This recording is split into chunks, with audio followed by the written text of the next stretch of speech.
딸 결혼식 날 이혼 선언한 남편 67세 아내의 반격은 통쾌했습니다. 나도 이혼 준비해왔다. 6개월 전부터 딸의 결혼식장 200명의 하객 앞에서 이혼을 선언한 71세 남편. 40년을 헌신한 67세 아내는 쓰러지지 않았습니다. 오히려 핸드백에서 회색 봉투 하나를 꺼내 남편 앞에 던졌습니다. 저도 준비했어요. 6개월 전부터요. IMF 때 6억 빚을 갚고 새벽 식당 설거지로 가족을 지켰던 그녀의 통쾌한 반격이 시작됩니다. 구독과 좋아요는 더 많은 감동 이야기를 전하는 힘이 됩니다. 오늘은 2024년 11월 16일 토요일입니다. 제 막내딸 박지영 결혼식 날이에요. 저는 서울 강남구 삼성동에 있는 그랜드 웨딩홀 2층 루비홀 신부 어머니석에 앉아 있습니다. 제 이름은 박은숙, 올해 67세예요. 예식장 입구에서부터 화려한 꽃장식이 눈에 들어왔어요.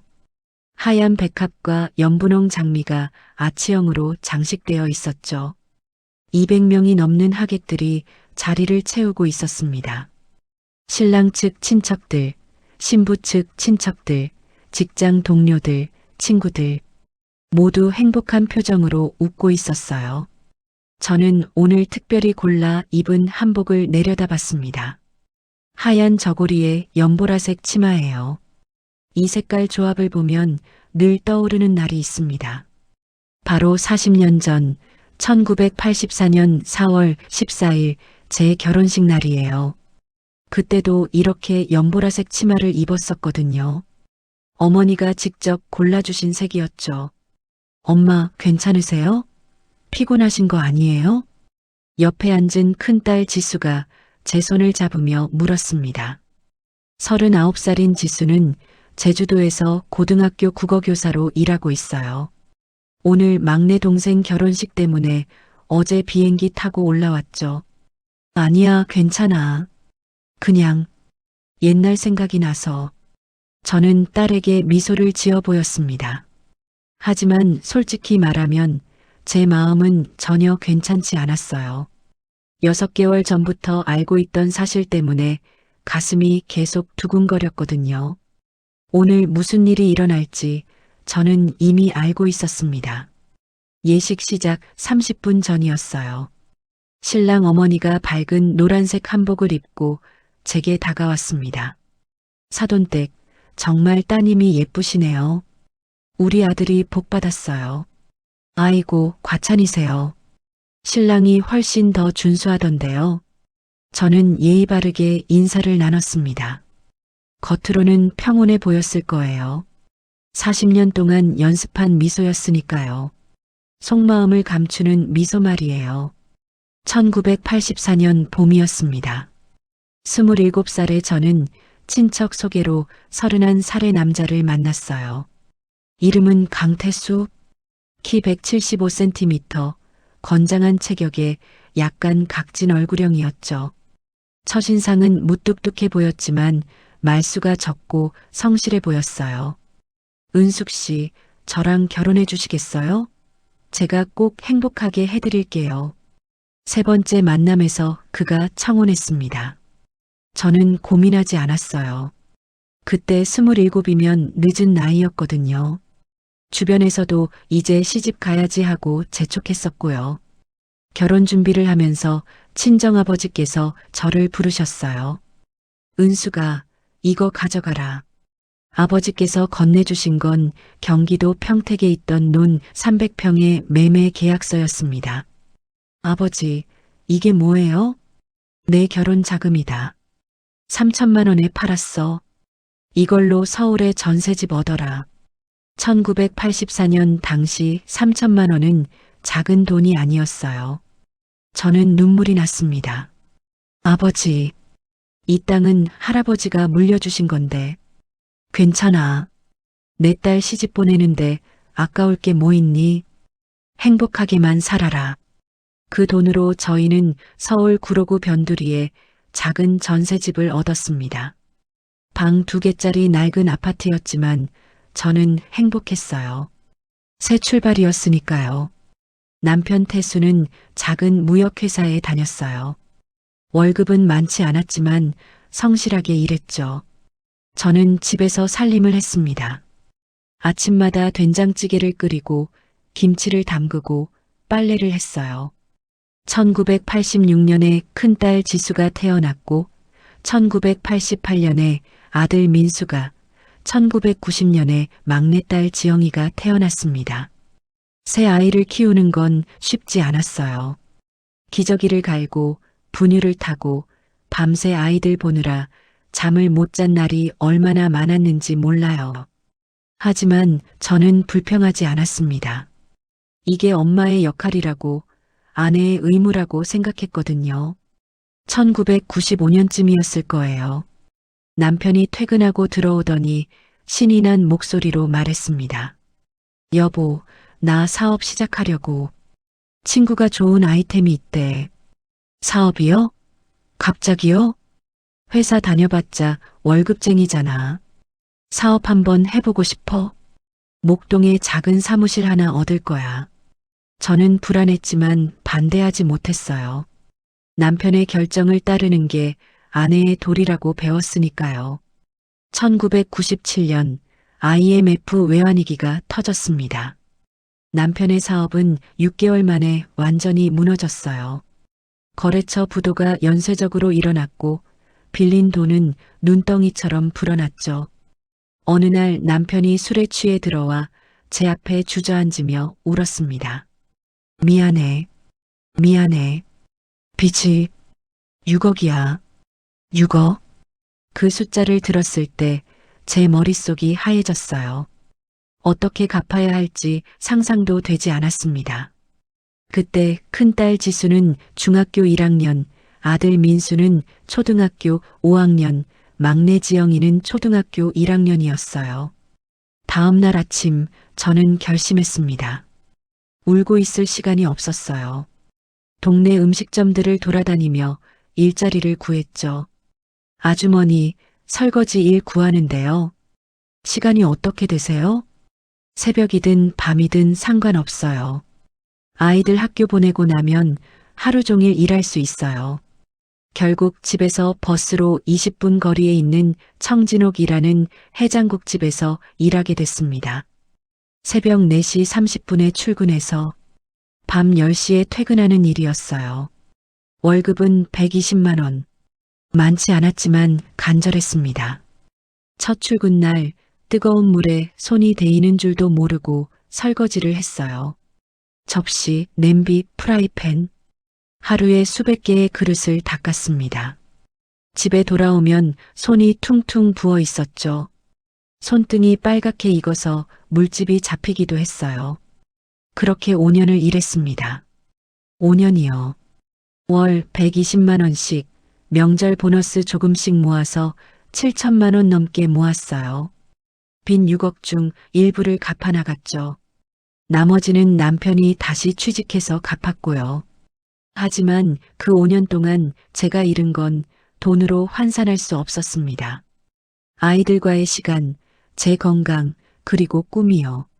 35에서 40까지 여자로서 가장 아름다운 시간을 설거지통 앞에서 보냈어요. 그 시절 남편은 뭘 했냐고요? 술을 마셨습니다. 집에서 TV를 보거나 친구들 만나서 술을 마셨어요. 내가 실패해서 미안하다는 말만 반복했죠. 어느 날 큰딸 지수가 학교에서 돌아와 물었습니다. 엄마, 왜 엄마 손은 늘 빨개요?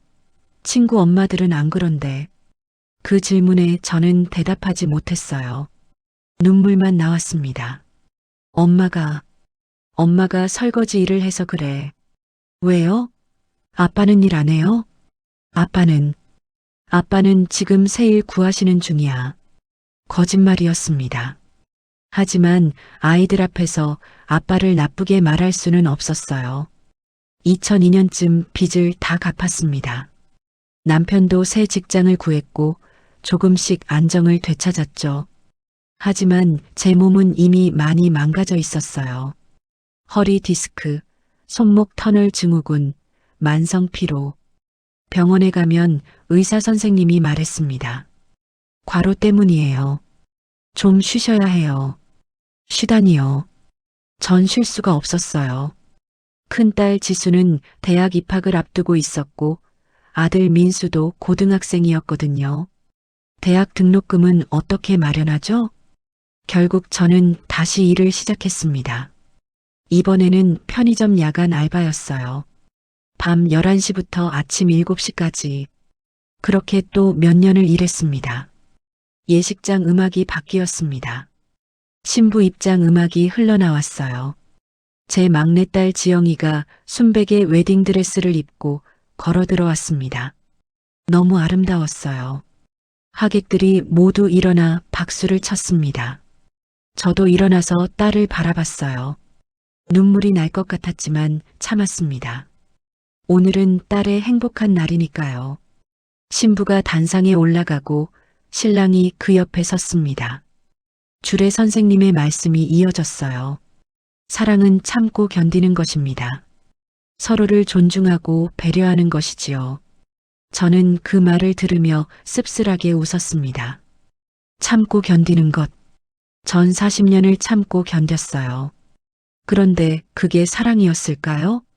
식순이 진행되고 신랑 신부 부모님 인사 순서가 됐습니다. 먼저 신랑 아버지가 단상에 올라가 축사를 했어요. 그 다음이 우리 남편 차례였습니다. 남편 강태수가 천천히 단상으로 걸어 올라갔어요. 71세의 남편은 새로 맞춘 듯한 검은색 양복을 입고 있었습니다. 머리도 새로 염색했더군요. 검은색으로요.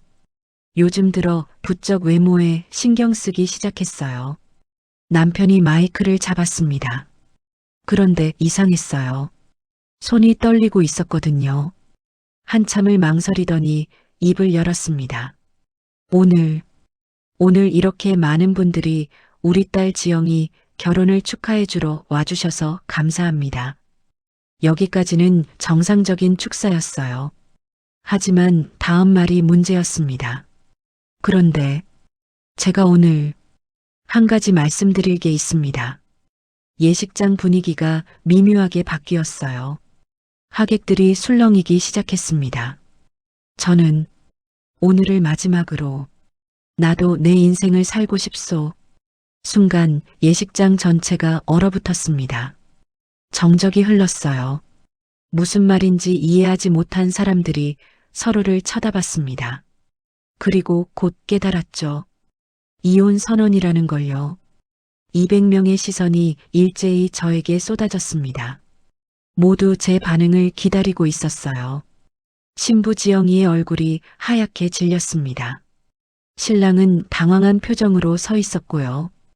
오빠, 저게 무슨 소리야? 은숙이 언니, 괜찮아? 친척들이 수군거리기 시작했습니다.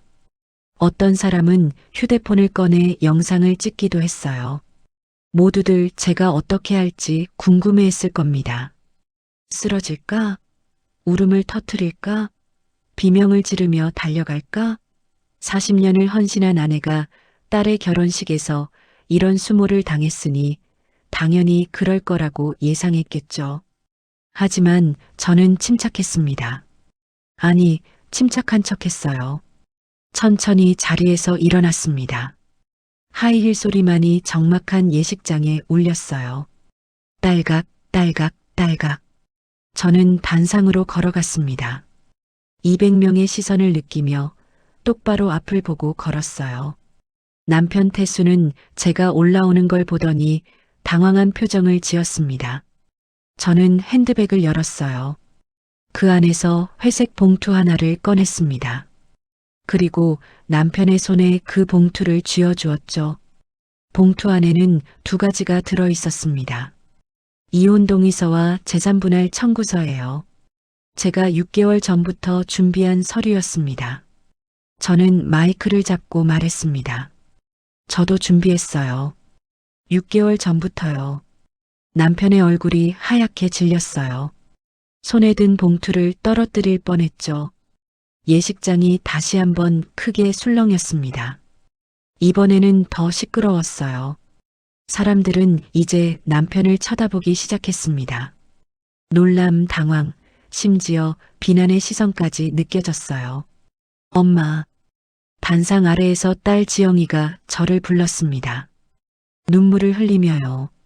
저는 딸을 내려다보며 고개를 끄덕였어요. 괜찮아. 엄마는 괜찮아. 이제 시작이야. 그 순간 저는 처음으로 느꼈습니다. 자유라는 감정을요. 40년 만에 처음이었어요. 이 이야기는 여기서 끝나지 않습니다.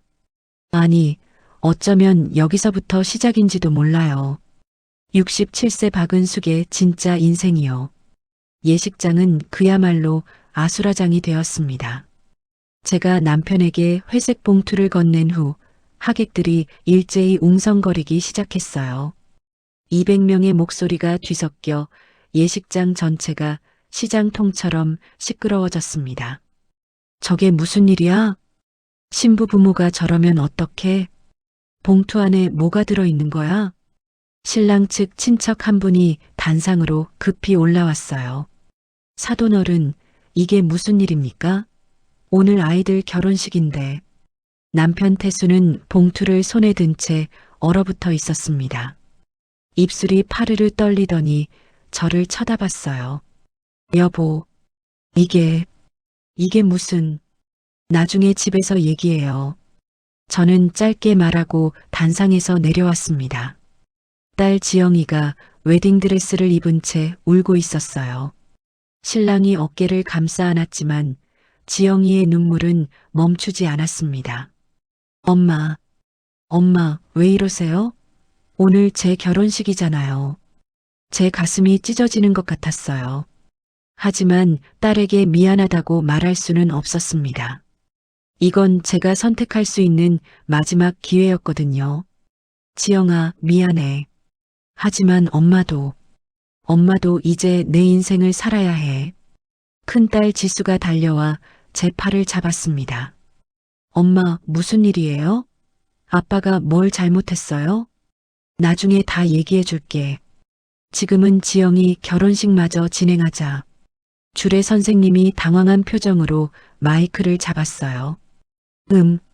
그럼 식을 계속 진행하겠습니다.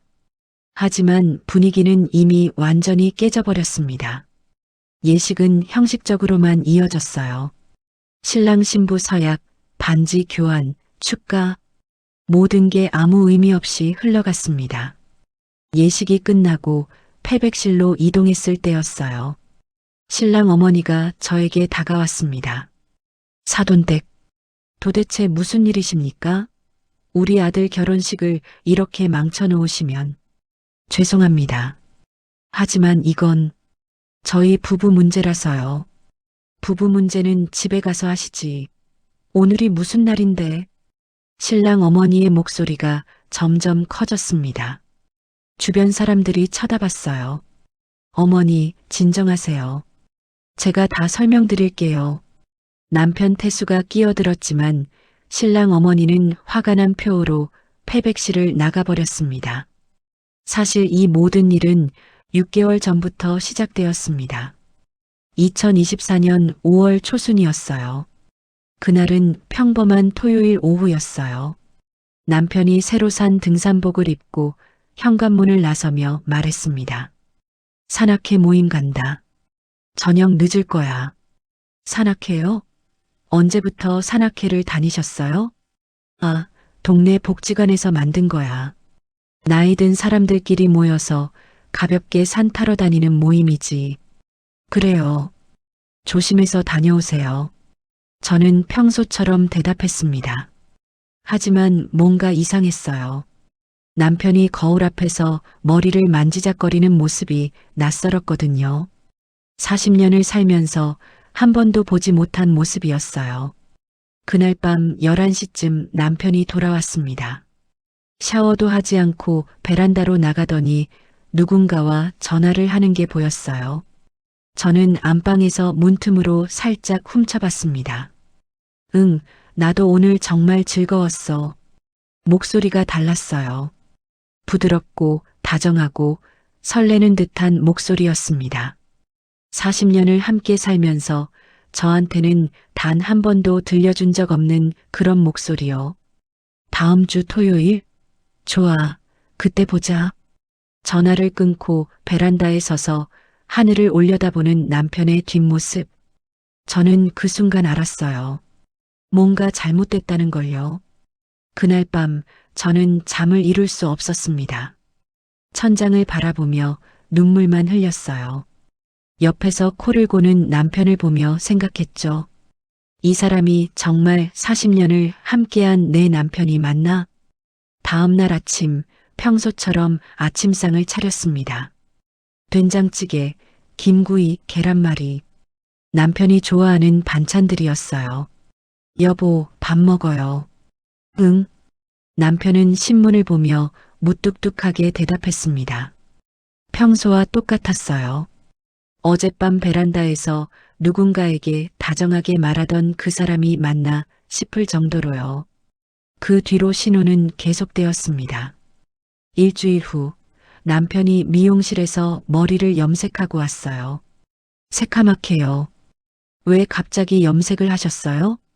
아, 그냥 흰머리가 너무 많아 보여서. 70대 남자가 흰머리가 많은 게 이상한 일인가요? 저는 의아했지만 더 묻지 않았습니다. 또 일주일 후 헬스장 등록증을 발견했어요. 헬스장도 다니세요? 운동 좀 해야지. 건강 챙겨야 하잖아. 건강이요? 40년 동안 건강에 무관심하던 사람이 갑자기 헬스장을 다닌다고요? 그리고 가계부를 확인하다가 발견했습니다. 퇴직금 통장에서 돈이 조금씩 빠져나가고 있었어요. 5만 원, 10만 원, 때로는 50만 원씩이요. 저는 40년 동안 매일같이 가계부를 써왔어요. 1원까지 정확하게 기록했죠. 그래서 통장 잔액이 조금만 달라져도 바로 알 수 있었습니다. 6월 어느 날 결정적인 증거를 발견했어요. 남편의 휴대폰이 거실 소파에 놓여 있었는데 마침 문자 알림이 왔습니다. 오늘 만나서 정말 행복했어요. 다음 주도 꼭 나와주세요. 제 손이 떨렸어요. 휴대폰을 들어 연락처를 확인했습니다. 여보라고 저장되어 있었어요. 그런데 그건 제 번호가 아니었습니다. 제 번호를 찾아봤어요. 아내로 저장되어 있더군요. 그 순간 무너지는 기분이었습니다. 40년 동안 여보라고 불렀는데 이제 전 아내가 되어 있었어요. 그리고 다른 여자가 여보가 되어 있었습니다. 며칠 뒤 저는 은행에 가서 남편 명의로 된 재산을 확인했어요. 강남 아파트 시가 12억 원, 목동 상가 건물 8억 원, 퇴직금 통장 3억 원, 총 23억이 넘는 재산이 모두 남편 단독 명의로 되어 있었습니다. 제 이름은 어디에도 없었어요. 어느 날 저녁 저는 용기를 내서 남편에게 물었습니다. 여보, 요즘 산악회 재미있어요? 응, 그냥 그래. 거기 어떤 사람들이 있어요? 그냥 나이 든 사람들이지. 왜? 아니, 궁금해서요. 남편은 TV만 보며 대답했어요. 눈길 한 번 주지 않았습니다. 여보, 왜? 우리 결혼한 지 40년 됐잖아요. 그래서 그동안 행복하셨어요? 남편이 처음으로 저를 쳐다봤어요. 무표정한 얼굴로요. 왜 갑자기 그런 걸 물어? 그냥 궁금해서요. 모르겠어. 그냥 살았지, 뭐. 그냥 살았다고요. 40년이 그냥 살았다는 한마디로 정리되는 거예요? 저는 당신을 위해 평생을 살았어요. 나도 가족 위해 열심히 일했어. IMF 때는 제가 빚 갚았잖아요. 그건 그때 내가 힘들었어. 어쩔 수 없었잖아. 어쩔 수 없었다고요? 전 새벽 4시에 일어나서 밤 10시까지 일했어요. 5년 동안요. 제 목소리가 커졌습니다. 40년 만에 처음으로 남편에게 따지는 거였어요. 왜 갑자기 옛날 일을 들춰내? 다 지난 일이잖아. 지난 일이요? 제 인생이 지난 일이에요? 야, 사람이 왜 이래? 피곤한데 그냥 자자. 남편은 안방으로 들어가 버렸습니다. 저는 거실 소파에 앉아 한참을 울었어요. 그때 깨달았습니다. 이 사람은 절대 변하지 않는다는 걸요. 제가 아무리 말해도 아무리 호소해도 소용없다는 걸요. 며칠을 고민하다가 결심했습니다. 7월 중순이었어요. 집 근처 노인복지관에 법률상담소가 있다는 걸 예전에 봤던 기억이 났습니다. 오전 10시 남편이 또 산악회 간다며 나간 후 저는 복지관으로 향했어요. 복지관 2층 법률상담소라는 팻말이 붙은 작은 방 앞에서 한참을 망설였습니다. 문 앞에 서서 30분을 서성거렸어요. 들어가야 하나? 말아야 하나? 이러다가 딸 결혼식도 망치는 거 아냐? 그냥 참고 살까? 하지만 제 발은 결국 문을 열었습니다. 똑똑. 들어오세요. 50대쯤 되어 보이는 여성이 따뜻하게 미소 지으며 맞아주었어요. 명찰에는 김미선 변호사라고 적혀 있었습니다. 어르신 앉으세요. 무슨 일로 오셨어요? 저는 의자에 앉았지만 한참 말을 꺼내지 못했어요. 입술만 떨렸습니다. 천천히 말씀하세요. 괜찮아요. 저, 눈물이 먼저 나왔습니다. 한참을 울다가 겨우 입을 열었어요. 이혼하려고요. 네, 어르신. 혹시 남편분과 무슨 일이 있으셨나요? 남편이 다른 여자를 만나요. 그렇게 시작된 상담은 2시간이나 이어졌습니다. 저는 40년 동안 쌓아온 이야기를 쏟아냈어요. 1997년 IMF 때 일 새벽 식당 설거지, 편의점 야간 알바, 아이들 등록금, 그리고 지금의 상황까지요. 김미선 변호사는 제 손을 꼭 잡으며 말했습니다. 어르신, 늦은 게 아니에요. 지금이 시작입니다. 하지만 저는 가진 게 아무것도 없어요. 집도 재산도 다 남편 명의예요. 어르신의 40년은 결코 헛되지 않았어요. 그 시간이 어르신의 권리가 됩니다. 정말 그런가요? 네. 어르신, 혹시 증거가 있으세요? 어르신이 가정에 기여한 증거요. 증거요?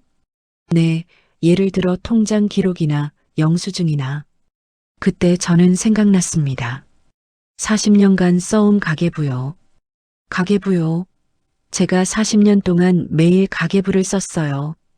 그날 집에 돌아와서 저는 장롱 깊숙한 곳에 보관해둔 가계부들을 꺼냈습니다. 1984년부터 2024년까지 40년치가 빼곡하게 쌓여 있었어요. 낡은 공책들을 하나하나 펼쳐봤습니다. 1997년 7월 15일 청진옥 식당 월급 120만 원 입금. 1998년 3월 1일 지수 학원비 25만 원. 2001년 9월 민수대학 등록금 380만 원. 2005년 11월 편의점 야간 알바 시작. 월 95만 원. 40년의 삶이 숫자로 기록되어 있었습니다. 제가 얼마나 벌었고 얼마나 썼고 무엇을 위해 희생했는지 모든 게 선명하게 남아 있었어요. 저는 그 공책들을 안고 한참을 울었습니다. 이게 제 인생이구나. 숫자로 환산되는 인생이구나. 하지만 동시에 생각했습니다.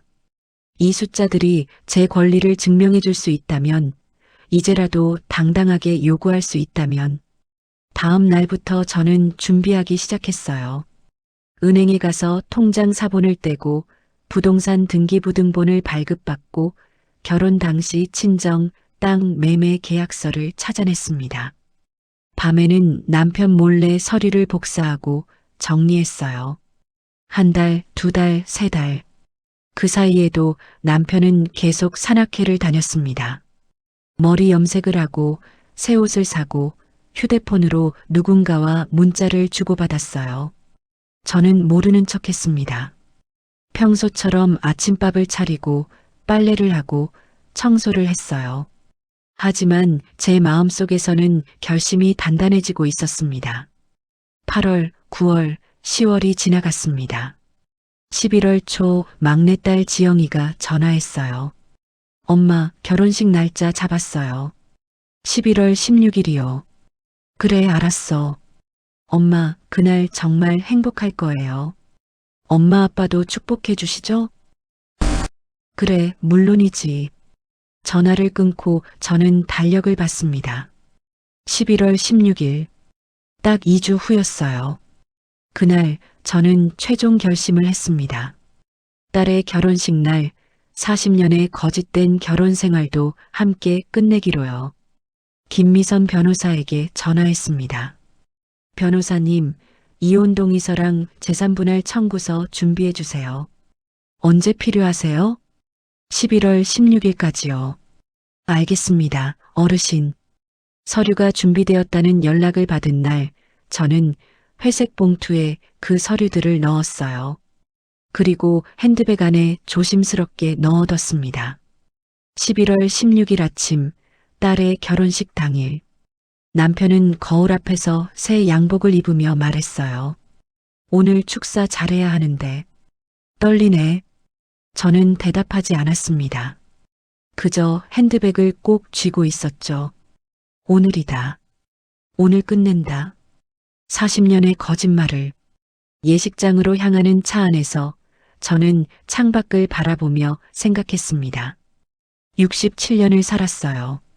그중 40년을 한 남자를 위해 살았죠. 이제 남은 인생은 저를 위해 살고 싶었습니다. 늦은 시작일까요? 아니에요. 오늘이 가장 빠른 날이에요. 예식장에 도착했습니다. 화려한 꽃장식, 웃는 하객들, 행복한 신랑 신부, 그리고 단상에서 마이크를 잡은 남편의 한마디. 오늘을 마지막으로 나도 내 인생을 살고 싶소. 그 순간 저는 핸드백에서 회색 봉투를 꺼냈습니다. 이제 시작입니다. 진짜 제 인생이요. 노인복지관 법률상담소를 나서는 제 발걸음은 달랐습니다. 올 때와는 완전히 다른 기분이었어요. 무거운 돌덩이를 짊어지고 왔다면 나갈 때는 그 돌을 내려놓은 느낌이었죠. 나도 할 수 있구나. 나도 맞설 수 있구나. 67년을 살면서 처음 느껴보는 감정이었습니다. 두려움보다 희망이 컸어요. 김미선 변호사의 말이 귓가에 맴돌았습니다. 어르신의 40년은 결코 헛되지 않았어요. 그 시간이 어르신의 권리가 됩니다. 권리. 그래요, 권리. 제게도 권리가 있었어요. 40년 동안 단 한 번도 생각해 본 적 없는 단어였습니다. 전 늘 의무만 생각했거든요. 아내의 의무, 엄마의 의무, 며느리의 의무. 하지만 이제는 달라질 거예요. 제 권리를 찾을 거예요.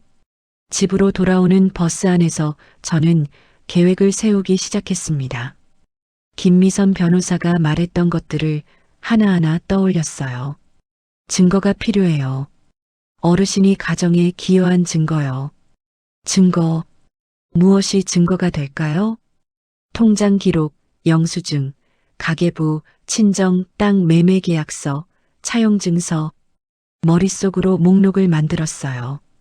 집에 도착하자마자 바로 시작하기로 마음먹었습니다. 오후 3시 집 현관문을 열었어요. 남편은 아직 산악회에서 돌아오지 않았습니다. 다행이었죠. 혼자 있을 시간이 필요했거든요. 신발을 벗고 안방으로 갔습니다. 장롱을 열었어요. 맨 아래 서랍, 오래된 이불 밑에 보관해둔 상자가 있었습니다. 먼지가 수북이 쌓인 낡은 상자요. 그 안에 40년이 들어있었어요. 상자를 열자 오래된 종이 냄새가 났습니다. 곰팡이 냄새도 약간 섞여 있었어요. 하지만 제게는 그 냄새가 소중했습니다. 제 인생의 냄새였으니까요. 가장 먼저 꺼낸 건 가계부였습니다. 1984년부터 2024년까지 40건의 공책이 차곡차곡 쌓여 있었어요.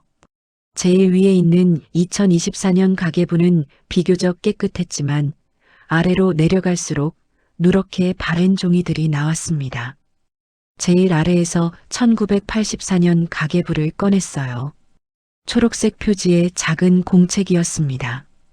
표지에는 제 손글씨로 1984년 박은숙이라고 적혀 있었죠. 첫 페이지를 펼쳤습니다.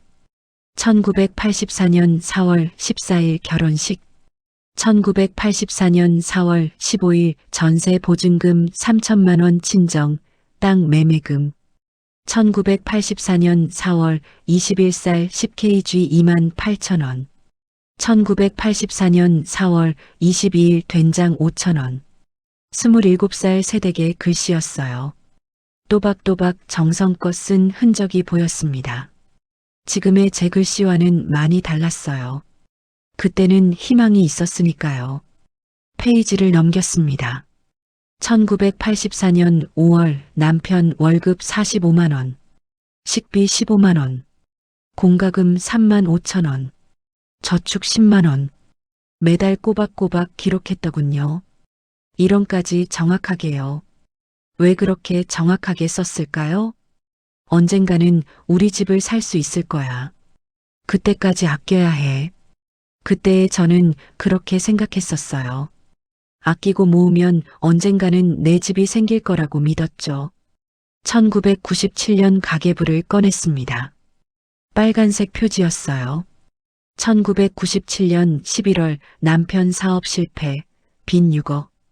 1997년 12월 1일 청진옥 식당 취직, 월급 120만 원. 그때부터 기록이 달라졌어요. 수입 항목이 2개가 됐습니다. 남편 월급과 제 월급. 1997년 12월 식당 월급 120만 원 빚상환 100만 원. 1998년 1월 식당 월급 120만 원 빚상환 100만 원. 1998년 2월 식당 월급 120만 원 빚상환 100만 원. 매달 똑같은 기록이 60개월 동안 이어졌습니다. 5년이요. 제 35살부터 40살까지의 시간이었어요. 가계부를 가슴에 안았습니다. 눈물이 났어요. 나는 이렇게 살았구나. 다음 날 아침 남편이 또 산악회 간다며 나갔습니다. 저녁 늦을 거야. 네, 조심해서 다녀오세요. 평소처럼 대답했지만 제 마음은 이미 다른 곳에 가 있었어요. 남편이 나간 후 10분쯤 지났을까요? 저는 외출 준비를 했습니다. 큰 가방에 가계부 몇 건과 통장들을 넣었어요. 은행은 집에서 버스로 15분 거리에 있었습니다. 우리 부부가 40년 동안 거래해온 국민은행 도곡동 지점이었죠. 은행 문을 열고 들어서자 차가운 에어컨 바람이 얼굴을 스쳤습니다. 창구 직원들이 손님을 응대하고 있었어요. 저는 번호표를 뽑고 기다렸습니다. 67번 손님 3번 창구로 오세요. 제 차례였습니다. 30대쯤 되어 보이는 여직원이 웃으며 물었어요. 어떻게 도와드릴까요? 통장 거래 내역을 출력하고 싶은데요. 네, 통장 주시겠어요? 저는 가방에서 낡은 통장 하나를 꺼냈습니다. 1997년에 만든 제 명의 통장이었어요. 청진옥 식당에서 받은 월급이 입금되던 통장이었죠. 직원이 통장을 기계에 넣고 확인하더니 말했습니다. 어머, 이 통장 정말 오래되셨네요. 1997년부터시네요? 네. 좀 오래됐죠? 거래 내역 전부 출력하시면 장당 200원인데 꽤 많을 것 같은데 괜찮으세요? 네, 전부 출력해 주세요. 네, 잠시만 기다려 주세요.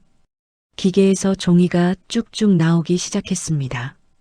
A사 용지만 한 크기의 거래 내역서가 계속해서 출력됐어요. 10장, 20장, 30장. 직원이 놀란 표정으로 말했습니다. 총 47장이네요. 요금은 9,400원입니다. 네. 돈을 내고 두툼한 거래 내역서 뭉치를 받았습니다. 손에 묵직하게 느껴졌어요. 이게 제 5년의 무게구나. 은행 로비 의자에 앉아 천천히 넘겨봤습니다. 1997년 12월 25일 입금 120만 원 청진옥. 1998년 1월 25일 입금 120만 원 청진옥.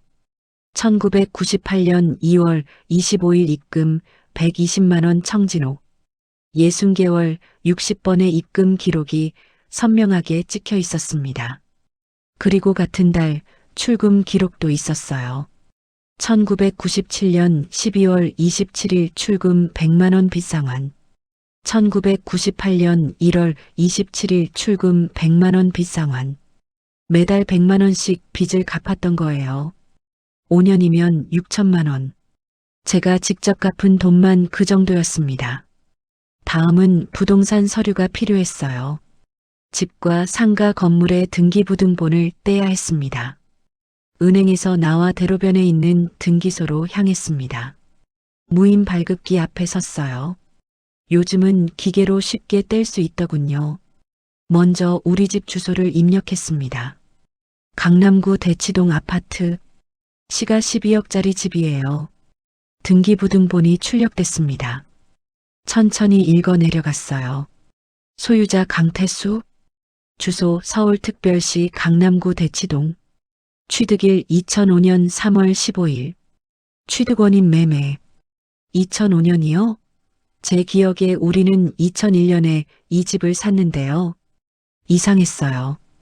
등기일이 다른 이유가 뭘까요? 자세히 들여다봤습니다. 그러다가 중요한 걸 발견했어요. 근저당권 설정 2001년 3월 10일, 채권 최고액 2억 원. 근저당권 말소 2005년 3월 15일. 아, 그렇구나. 2001년에 집을 샀지만 대출이 있었고 2005년에 대출을 다 갚으면서 남편 명의로 정식 등기를 한 거였어요.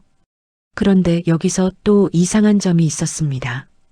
2001년부터 2005년까지 대출 2억 원은 누가 갚았을까요? 저는 그때 뭘 했죠? 아, 맞아요. 편의점 야간 알바를 했었어요. 막내 지영이 대학 입학하던 해부터였으니까 2008년이 아니라. 잠깐 계산이 안 맞네요. 집으로 돌아와 2001년부터 2005년까지 가계부를 꺼내봤습니다. 2001년 4월 대치동 아파트 구입, 대출 2억. 2001년 5월 대출 이자 120만 원. 2001년 6월 마트 계산원 취직, 월급 95만 원. 아, 맞아요.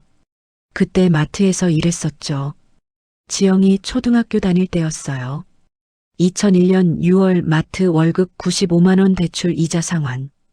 2002년 3월 친구 이영희에게 차용 2천만 원. 친구 영희 언니한테 돈을 빌렸었어요.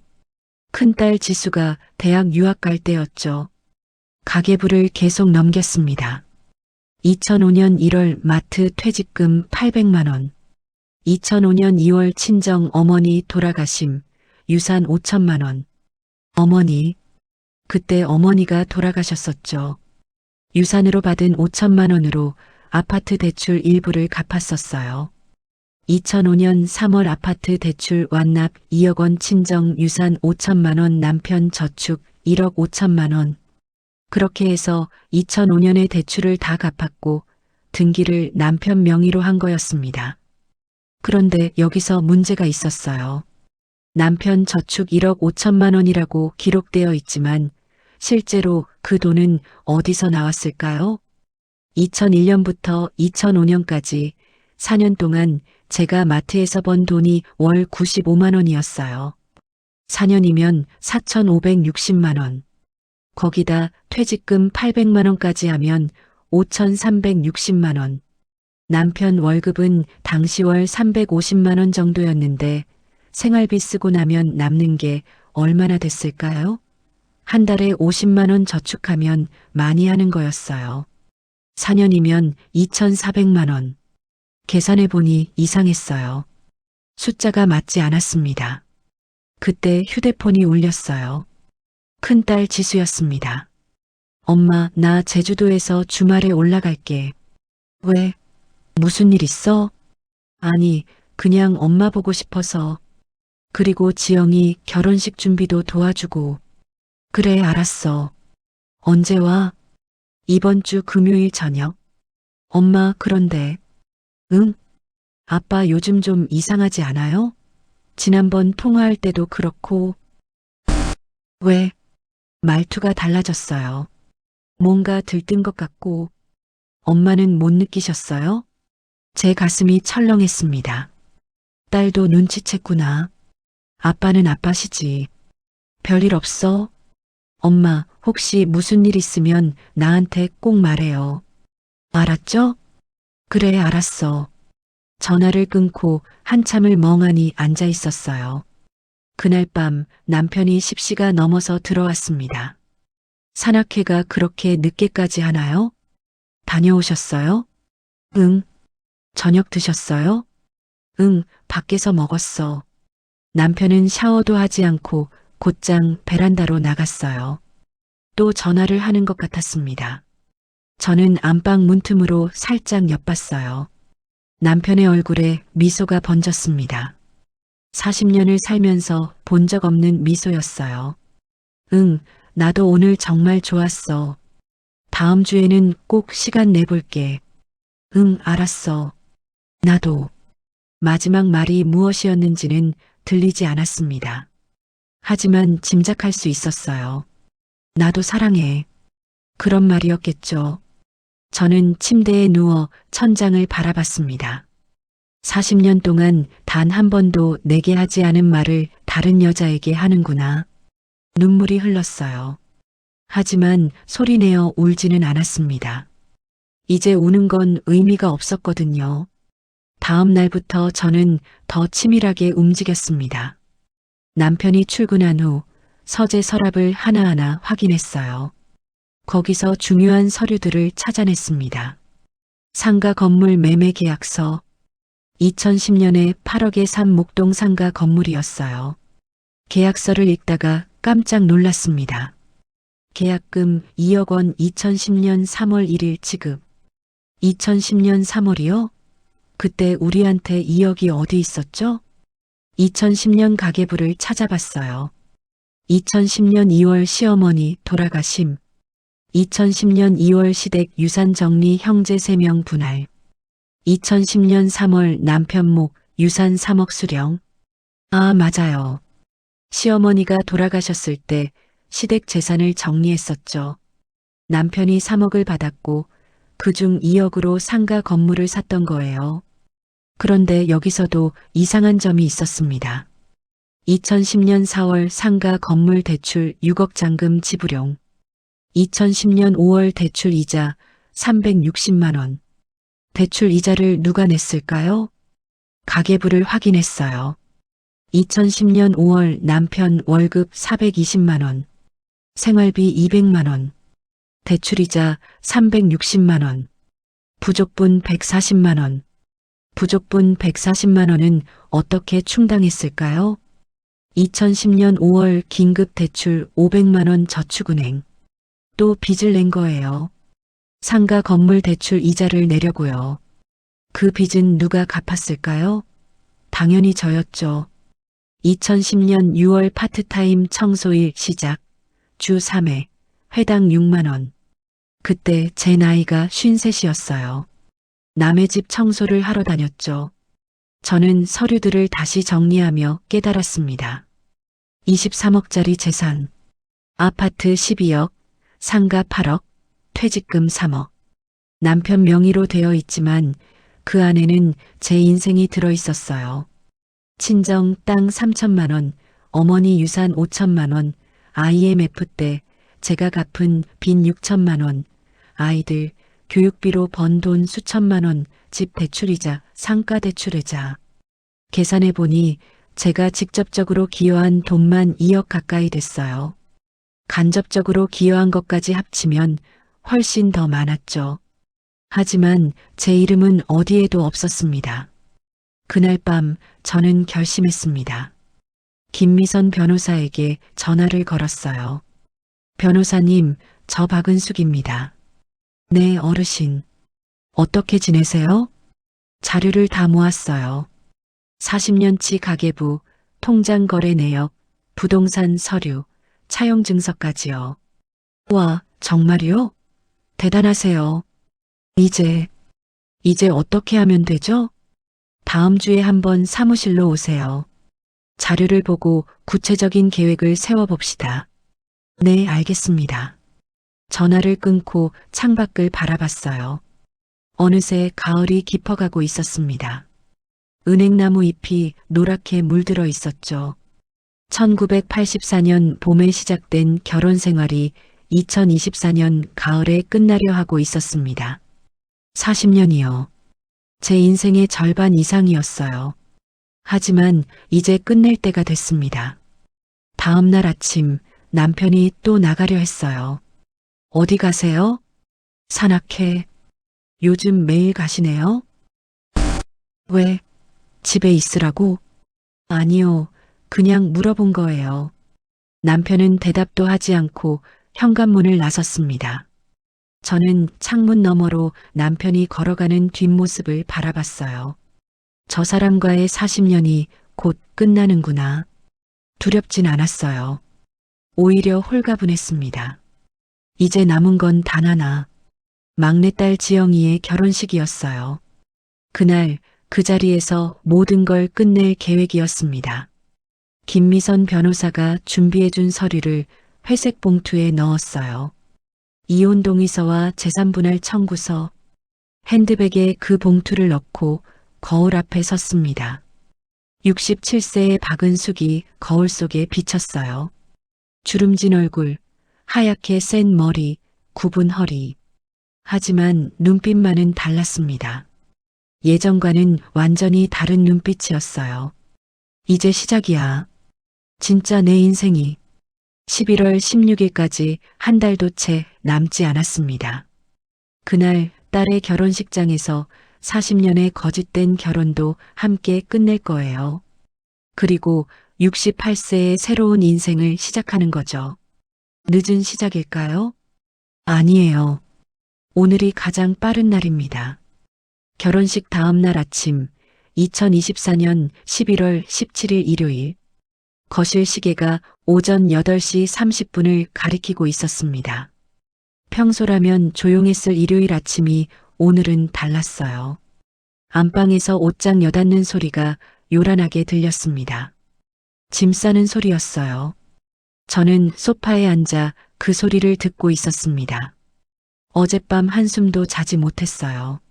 예식장에서 돌아온 후 남편은 말 한마디 없이 안방으로 들어가 문을 잠가버렸거든요. 침실 문이 열렸습니다. 남편 강태수가 큰 여행 가방을 끌고 나왔어요. 평소 여행 갈 때 쓰던 검은색 캐리어였습니다.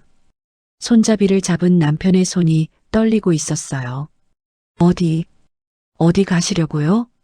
제 목소리도 떨렸습니다. 알면서도 물어보는 거였죠. 남편은 저를 쳐다보지도 않았어요. 현관 쪽으로 걸어가며 말했습니다. 당분간 밖에서 지낼 거요. 당분간이요? 이혼 절차 밟을 테니까 변호사 통해서 연락하시오. 차갑고 무뚝뚝한 목소리였어요. 40년을 함께 산 아내에게 할 말투가 아니었습니다. 바로 그때 초인종이 울렸습니다. 딩동 마이너스 막내딸 지영이었어요. 어제 결혼식을 올린 신부가 눈이 퉁퉁 부은 채 서 있었습니다. 신랑도 함께 있었고요. 엄마, 아빠, 지영이가 현관에 들어서자마자 남편이 짐을 끄는 모습을 봤어요. 지영이의 얼굴이 하얗게 질렸습니다. 아빠, 정말 가시는 거예요? 지영아, 이건 어른들 일이니까. 어른들 일이요? 제 결혼식 날 저런 짓을 하고서 어른들 일이라고요? 지영이의 목소리가 점점 커졌습니다. 평생 아버지한테 한 번도 큰 소리 낸 적 없는 딸이었어요. 아버지, 어머니가 얼마나 상처받으셨는지 아세요? 200명 하객 앞에서요. 그건 내가 미안하게 됐어. 하지만 나도 내 인생이 있잖니. 당신 인생이요? 제가 끼어들었습니다. 소파에서 일어나 남편 앞에 섰어요. 40년 동안 당신 인생 살게 해준 사람이 누군데요? 남편이 처음으로 저를 똑바로 쳐다봤습니다. 눈빛이 차갑더군요. 당신이 뭘 할 수 있겠어? 뭐라고요? 평생 내 뒤에서만 살았으면서 이혼하자고? 좋아하자. 하지만 당신 가진 거 뭐 있어? 그 말에 제 온몸에 피가 거꾸로 솟는 것 같았어요. 당신이 지금 무슨 말을 하는 거예요? 이 집도 4명에 상가도 4명에 퇴직금도 4명이야. 다 내가 번 돈이라고. 당신이 번 돈이요? 제 목소리가 떨렸습니다. 분노로요. 그럼 1997년에 당신이 만든 6억 빚은 누가 갚았어요? 누가요? 그건 그때는 어쩔 수 없었잖아. IMF였어. 어쩔 수 없었다고요? 저는 소리쳤습니다. 67년 인생에서 가장 큰 소리였어요. 당신이 술만 마시고 있을 때 내가 새벽 4시에 일어나서 식당 가서 설거지했어요. 5년 동안 손이 뜨거운 물에 데어서 물집 잡히고 터지고 밤에는 너무 아파서 잠도 못 잤어요. 나도 힘들었어. 남편도 소리쳤습니다. 나도 사업 망해서 친구들한테 무시당하고 길거리에서 빚쟁이들한테 쫓기고 그게 얼마나 창피한 일인지 알아? 창피해요? 창피한 게 중요해요? 당신은 몰라. 남자가 실패한다는 게 얼마나. 몰라요? 내가 몰라요? 제 목소리는 이제 울음이 섞여 있었습니다. 당신 빚 갚으려고 새벽 4시에 나가는데 중학생 딸이 울면서 말했어요. 엄마, 친구들이 우리 엄마 식당 아줌마래요. 그때 내 마음이 어땠는지 알아요? 그래도 난 참았어요. 우리 가족 지키려고, 당신 자존심 지켜주려고. 바로 그때 또 초인종이 울렸습니다. 큰딸 지수였어요. 제주도에서 급히 비행기 타고 온 모양이었습니다. 얼굴에 피곤함이 역력했어요. 무슨 일이에요? 지영이한테 전화 받고 급히 왔어요. 지수가 거실로 들어서자마자 분위기를 파악했습니다. 아버지의 여행 가방, 어머니의 눈물, 동생의 창백한 얼굴. 아빠, 정말 나가시는 거예요? 지수야, 이건. 아빠, 질문에 대답해 주세요. 정말 나가시는 거냐고요. 지수의 목소리는 낮았지만 힘이 있었어요. 고등학교 교사로 10년을 일한 딸의 목소리였습니다. 그래, 나간다. 이제 아빠도 아빠 인생 살 거야. 아빠 인생이요? 지수가 비웃듯 말했습니다. 아빠가 IMF 때 술만 마시고 있을 때 엄마가 어떻게 사셨는지 기억하세요? 그건 나 중학교 1학년 때예요. 엄마가 새벽 4시에 나가서 밤 10시에 들어오셨어요. 매일이요. 주말도 없이요. 지수의 목소리가 떨렸습니다. 엄마 손 봤어요? 손이요. 뜨거운 물에 데어서 늘 빨갛게 부어 있었어요. 약 바르면서 울고 계시는 거 내가 다 봤어요. 지수야. 그렇게 5년을 일하셔서 아빠 빚 갚아주신 거예요. 6억? 그거 아세요? 남편의 얼굴이 점점 하얗게 질려갔어요.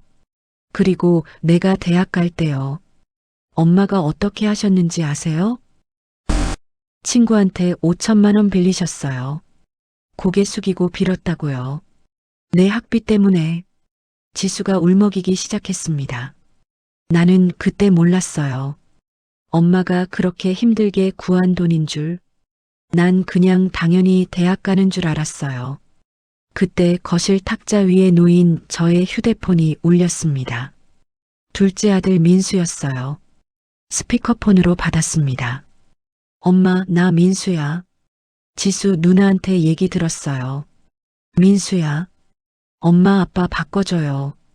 저는 휴대폰을 남편에게 건넸습니다. 남편이 받았어요. 민수야, 아빠다. 아버지. 전화기 너머 민수의 목소리는 차갑게 가라앉아 있었습니다. 저 대학 다닐 때 엄마가 편의점 야간 알바하신 거 아셨어요? 제 등록금 때문이에요. 아버지 월급으로는 부족했으니까요. 민수야, 그건 아빠가 몰랐어. 몰랐다고요? 엄마가 밤새 일하고 아침에 들어오시는데 아버지는 코 골고 주무시고 계셨잖아요. 민수의 목소리가 점점 커졌습니다. 엄마가 눈 퉁퉁 부어서 들어오시던 거 기억해요. 그때 저는 아무것도 몰랐어요. 엄마가 제 때문에 그렇게 고생하시는 줄. 전화기 너머로 울먹이는 소리가 들렸어요. 아버지, 이제 와서 아버지 인생 산다고요? 지난 40년은 대체 뭐였어요? 엄마 인생은 아무것도 아니에요? 민수야, 아빠도 열심히 살았어. 회사 다니고 가족 먹여 살리고. 가족 먹여 살렸다고요? 지수가 끼어들었습니다. 아빠 월급으로 우리 새 키웠다고요? 계산해 봤어요? 아빠 월급으로는 턱도 없었어요.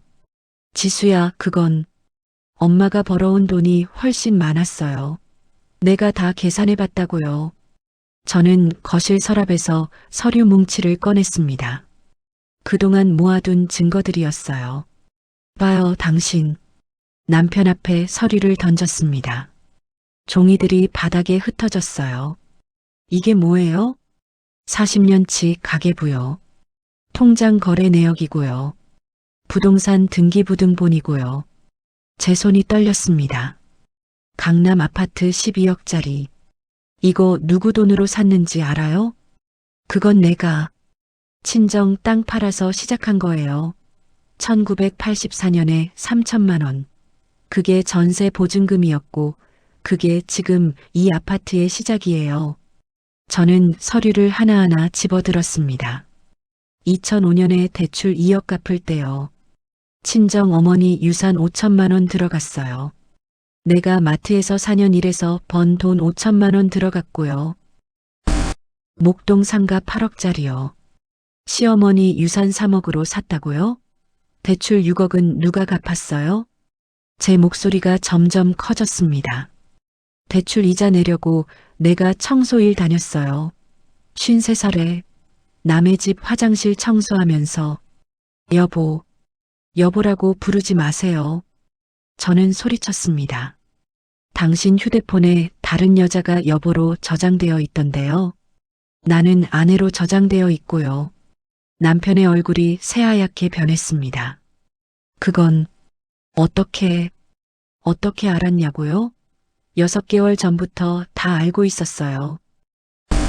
산악회 간다면서 염색하고 헬스장 다니고 새 옷 사고 밤마다 베란다에서 전화하는 거 다 봤어요. 지영이가 놀란 표정으로 저를 봤습니다. 엄마, 그럼 엄마는 6개월 동안 알고 계셨어요? 그래, 알고 있었어. 그런데 왜 말 안 하셨어요? 말해서 뭐가 달라져? 40년을 이렇게 산 사람이 변하겠어? 저는 남편을 똑바로 쳐다봤습니다. 당신한테 물어볼게요. 그 여자 누구예요? 58살 미망인. 강남에 아파트 있고 남편 보험금 받았다는 그 여자 말이에요. 남편이 고개를 숙였습니다. 당신이 그 여자 만나려고 나가는 거죠? 대답해요. 그래. 순간 방안 공기가 얼어붙었습니다.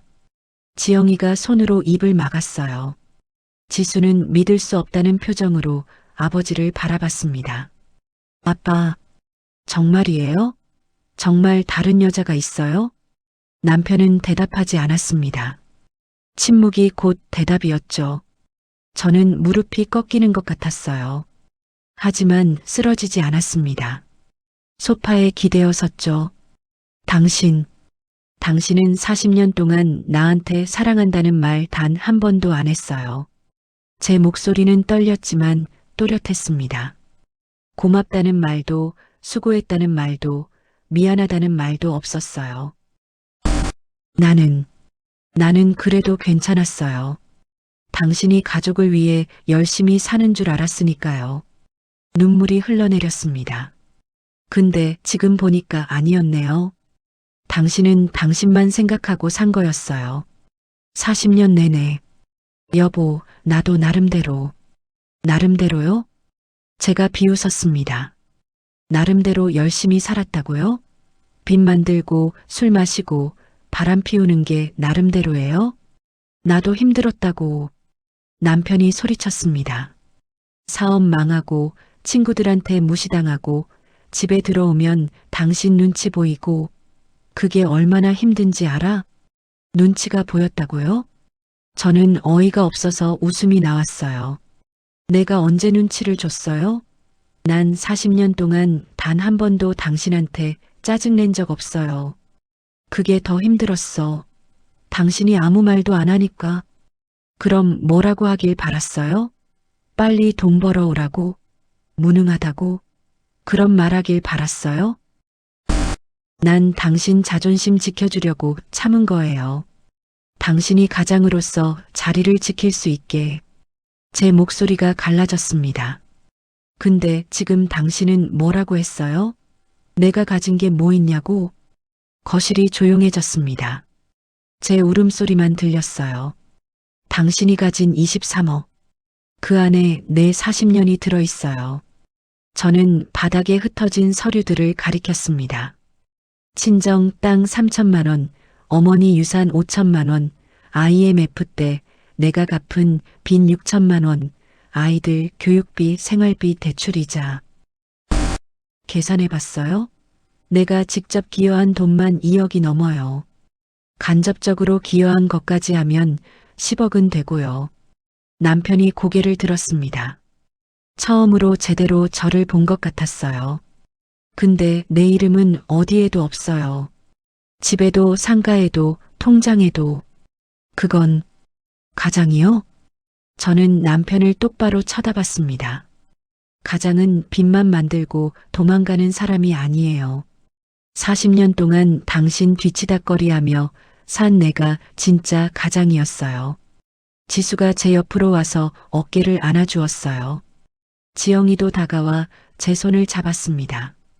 이제 진짜 내 인생 살 거예요. 제 목소리는 확고했습니다. 당신이 그 여자한테로 가고 싶으면 가요. 하지만 빈손으로는 못 가요. 남편이 여행 가방 손잡이를 놓았습니다. 무슨 소리야? 법원 갈 거예요. 재산분할 청구하고 위자료 청구할 거예요. 당신이? 변호사 비용은 어떻게 낼 건데? 걱정하지 마세요. 벌써 준비했어요. 저는 핸드백에서 명함을 꺼내 남편에게 내밀었습니다. 김미선 변호사님이요. 무료 법률 상담 받았어요. 어르신들 도와주시는 분이에요. 남편의 손이 떨렸습니다. 당신이 감히요? 제가 웃었습니다. 40년 만에 처음으로 남편 앞에서 당당하게 웃었어요. 난 40년 동안 당신 그늘에서 살았어요.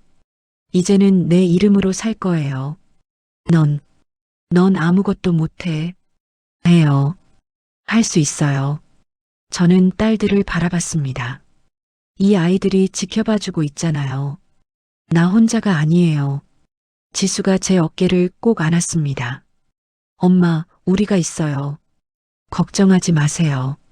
지영이도 고개를 끄덕였어요. 엄마, 이제 엄마를 위해 사세요. 남편은 한참을 서 있다가 여행 가방을 다시 들었습니다. 좋아. 법원에서 봐.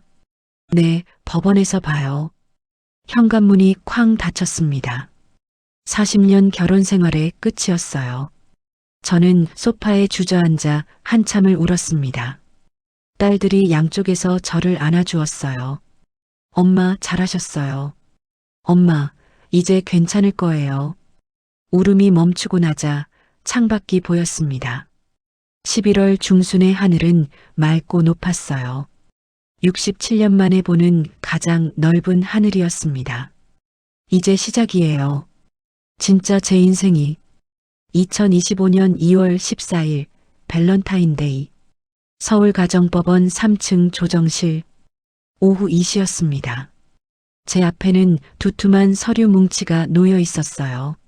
40년치 가계부 복사본, 통장 거래 내역 47장, 부동산 등기부등본, 친정 땅 매매 계약서, 차용증서, 그리고 세 자녀가 써준 진술서까지 40년의 삶이 종이로 환산되어 있었습니다. 판사님은 60대 중반쯤 되어 보이는 여성이었어요. 안경 너머로 서류를 하나하나 꼼꼼히 살펴보시더니 고개를 들어 저를 보셨습니다. 박은숙 씨, 정말 대단하십니다. 이렇게 오랜 기간 기록을 남기신 분은 처음 봅니다. 감사합니다. 판사님의 눈빛이 따뜻했어요. 이해하고 있다는, 응원하고 있다는 눈빛이었습니다. 맞은편에는 남편 강태수가 앉아 있었습니다. 71세의 남편은 많이 수척해져 있었어요.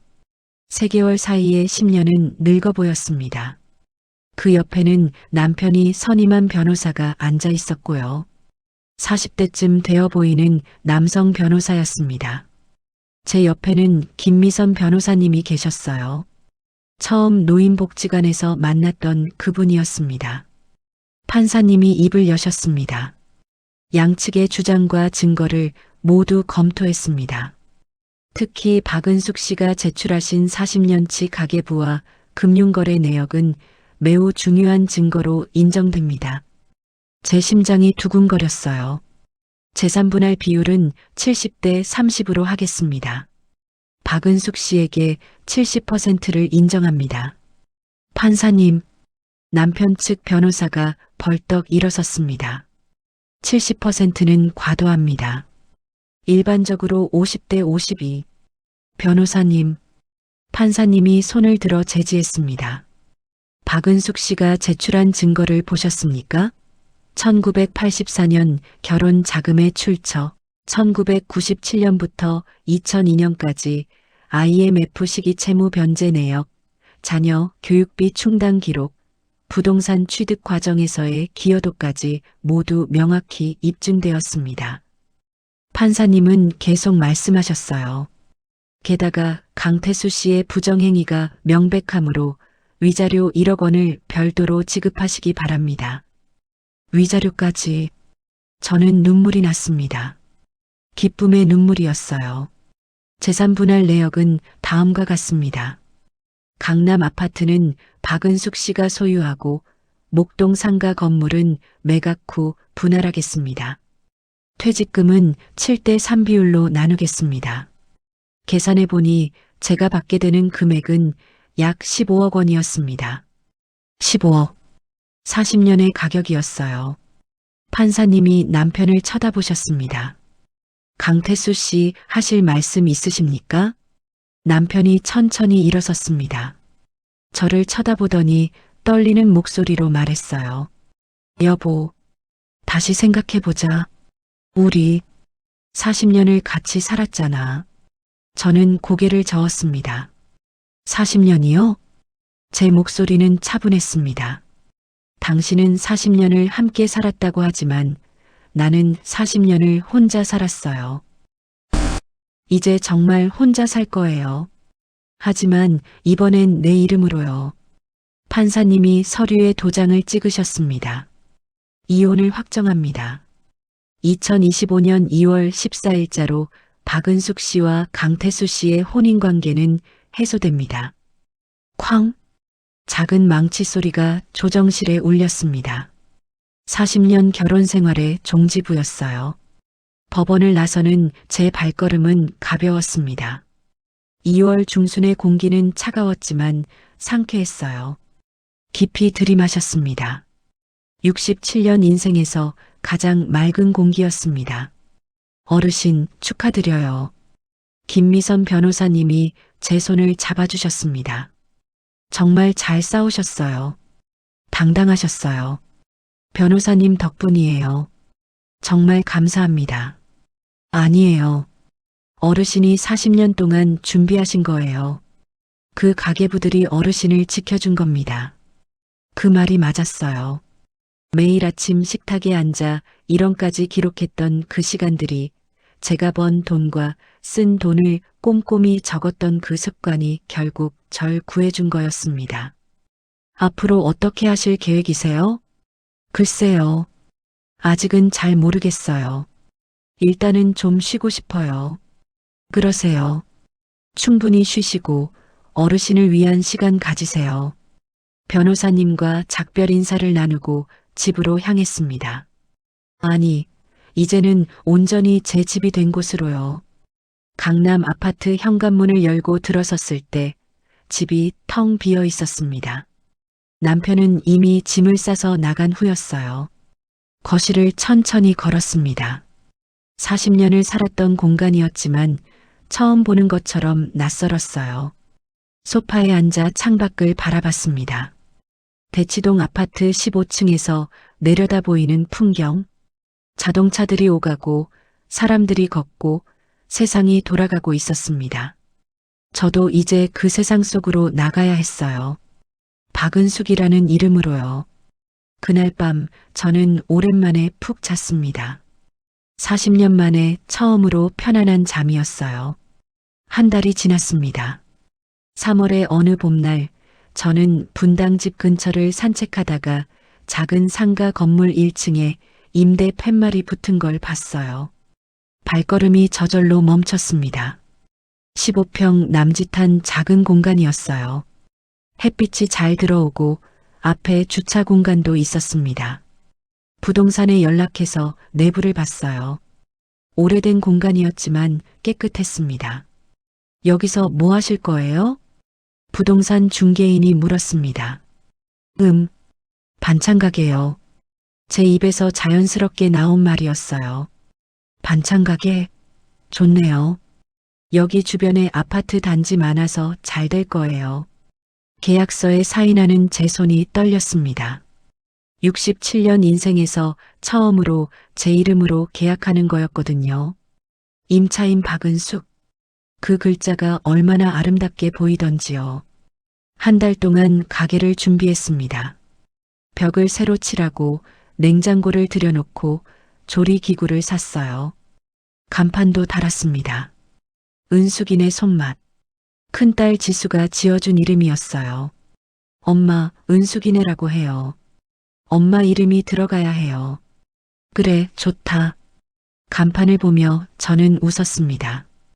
67년 만에 제 이름이 세상에 걸린 거예요. 4월 1일 가게 오픈 날이었습니다. 아침 일찍 일어나 김치찌개를 끓이고 된장을 담그고 나물을 무쳤어요. 40년 동안 가족을 위해 해온 일이었지만 오늘은 달랐습니다. 오늘은 제가 선택해서 하는 일이었어요. 첫 손님은 옆 건물에 사는 30대 며느리였습니다. 사장님, 여기 새로 오셨어요?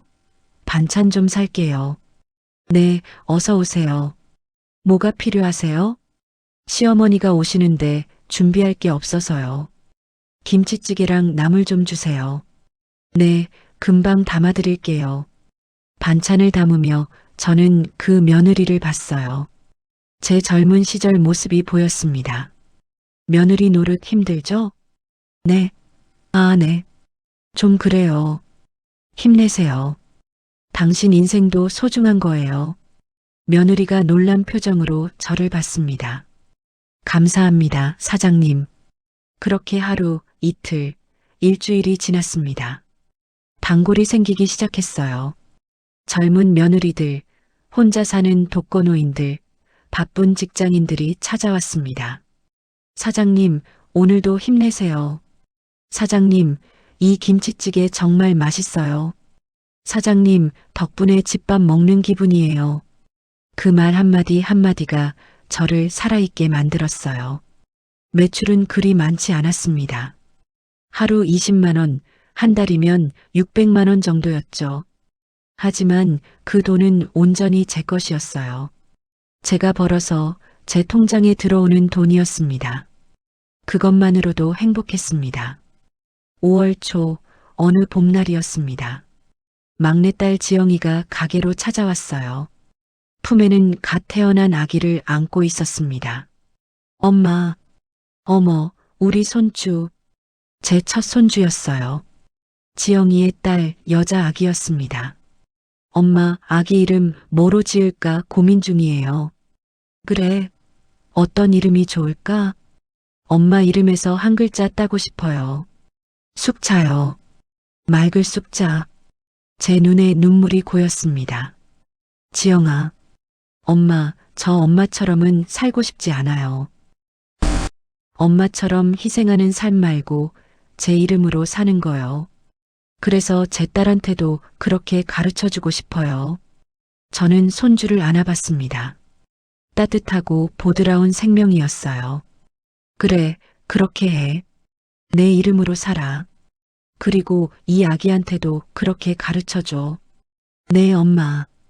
지영이가 떠나고 나자 저는 가게 앞에 서서 하늘을 올려다봤습니다. 5월의 하늘은 높고 푸르렀어요. 벚꽃은 이미 지고 실록이 우거지기 시작했습니다. 1984년 결혼식 날도 이렇게 봄이었죠. 하얀 베일을 쓰고 버질로드를 걸었을 때 저는 행복할 거라고 믿었어요. 하지만 그때의 봄과 지금의 봄은 완전히 달랐습니다. 그때는 누군가를 위해 제 꿈을 접은 봄이었다면 지금은 진짜 제 꿈을 펼치는 봄이었어요. 저녁 6시 가게 문을 닫을 시간이었습니다. 마지막 손님을 배웅하고 청소를 시작했어요. 바닥을 닦고 냉장고를 정리하고 불을 끄고 간판 아래 작은 액자를 닦았습니다. 제가 직접 쓴 글귀였어요. 늦은 시작은 없다. 오늘이 가장 빠른 날이다. 휴대폰이 울렸습니다. 큰딸 지수였어요. 엄마, 이번 주말에 우리 집에서 밥 먹어요. 지영이네도 와요.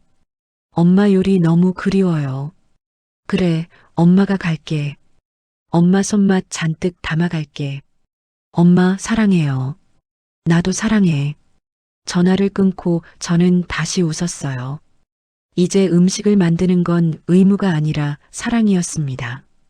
강요가 아니라 선택이었어요. 집으로 가는 길 공원을 지나갔습니다. 벤치에 앉아 잠시 쉬었어요. 옆 벤치에는 70대쯤 되어 보이는 여성이 앉아 있었습니다. 외로워 보였어요. 안녕하세요. 제가 먼저 인사를 건넸습니다. 아, 안녕하세요. 날씨 좋네요. 그러게요. 요즘 같은 날은 산책하기 딱 좋죠. 혼자 사세요?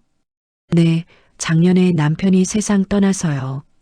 자식들은 다 멀리 살고. 그러시구나. 외로우시겠어요. 좀 그래요. 당신은요? 저는 이혼했어요.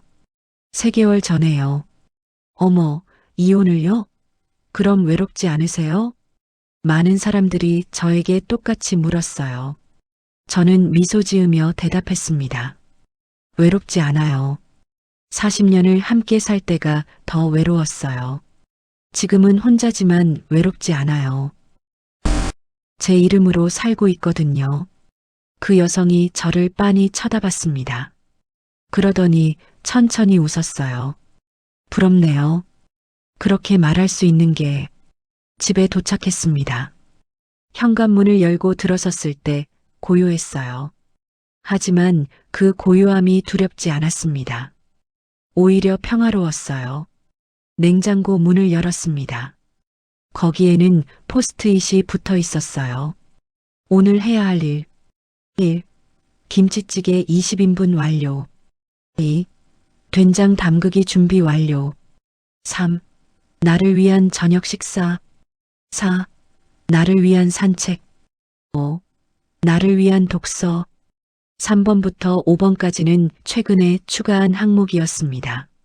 40년 동안 한 번도 써본 적 없는 문장들이었어요. 나를 위한. 그 단어가 이제는 낯설지 않았습니다. 저녁을 간단히 먹고 근처 공원을 산책하고 집에 돌아와 책을 펼쳤어요. 밤 11시 잠자리에 들기 전 거울을 봤습니다. 67세의 박은숙이 거울 속에 비쳤어요. 주름진 얼굴, 하얗게 센 머리, 작아진 어깨.